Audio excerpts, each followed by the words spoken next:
Hello again.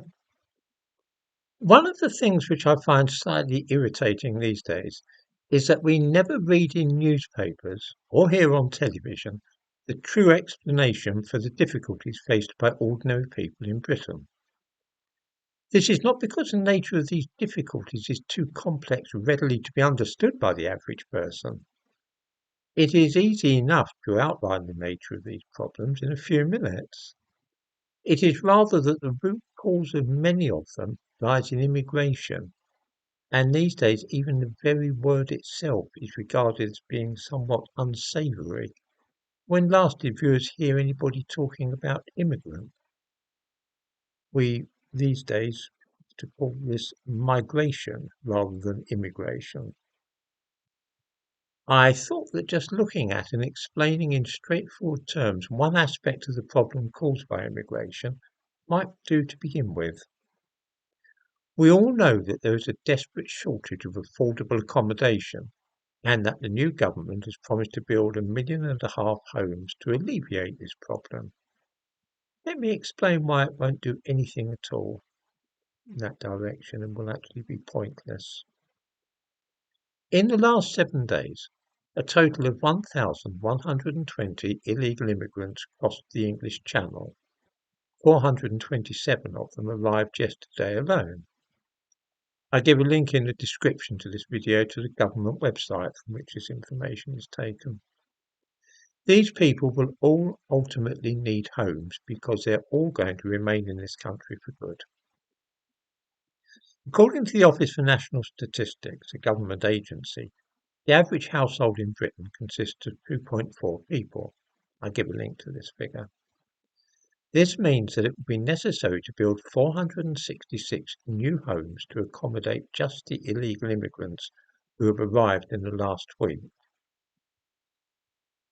Many viewers will have seen yesterday that according to figures released by the Office for National Statistics, that in the year up to last summer, the population of this country increased by 610,000, the largest annual rise ever recorded. This was entirely due to immigration, apart from the natural increase in population of those already living here, which amounted to just 400 people. How many new homes will be needed to house those 610,000 people? Well, let's assume the same composition of 2.4 people per household. Some households may be bigger, some smaller, but that's the average.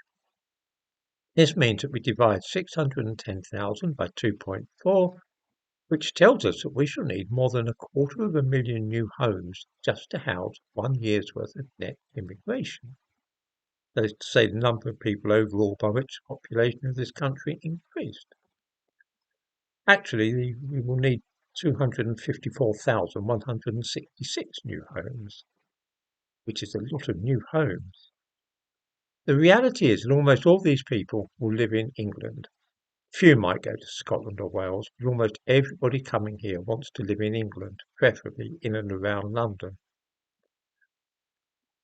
How many houses were built in England during the period when those 610,000 people arrived here, do you think? That would be 234,000. I'll give a link to this in the description to this video as well. What this amounts to in plain terms is that every single house built in England during the year 2022 to 2023 was needed for foreigners, for immigrants. Even so, there weren't enough homes to accommodate them all.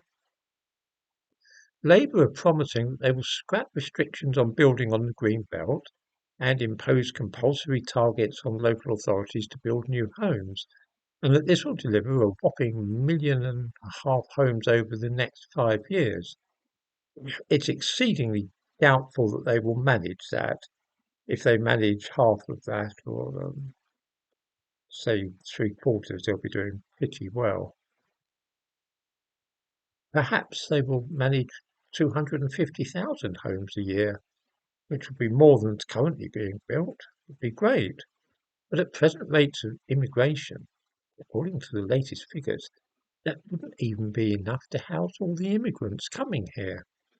That massive housing programme wouldn't even keep pace with immigration. much less provide new houses for people already living here. It's a fool's errand.